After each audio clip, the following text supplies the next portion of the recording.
مشکل گھڑی آ گئی تھی دہشت گردی کے نام جنگ، اور اس دوران قوم تقسیم ہو گئی تھی. اس مشکل سے قوم کو نکالنے والی شخصیت کا نام، اس شخصیت کا نام مولانا فضل الرحمان. تھوڑا سا ادھر ہو جائے، بالکل سامنے آ گئے ہیں بھائی. اور جب لوگ تھوڑا سا ادھر ہو جائے، بالکل سامنے ہو گئی تھی اور وہ سچ نہیں بول سکتے تھے، تو سخت بیانیہ اور قوم کے مدنی ترجمان بیانیہ وہ مولانا فضل الرحمان ہے.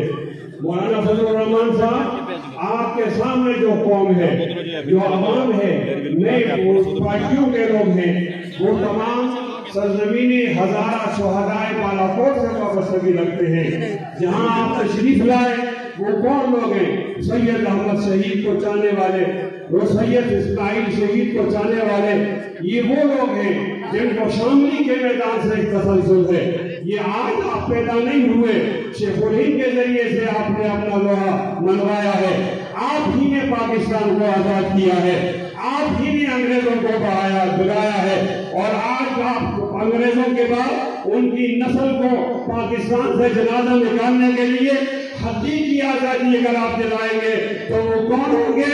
جناب مولانا فضل الرحمان صاحب، ہاتھ بلند کر کے کہہ دیجئے مستقبل کا حکمران مولانا فضل الرحمان. زیادہ زور سے مستقبل کا حکمران مولانا فضل الرحمان. اگر مہمانوں میں کسی کو موقع نہیں ملا، خاص کر عبدالجلیل جان صاحب، مولانا فضل الرحمان مفتی اعظم صاحب، تو میں بھی معذرت کرتا ہوں.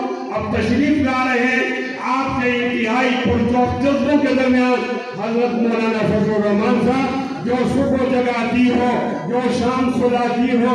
وہ صبح نہیں لوں گا، وہ شام نہیں لوں گا، ضلع تمنا ہی توہین تمنا ہے.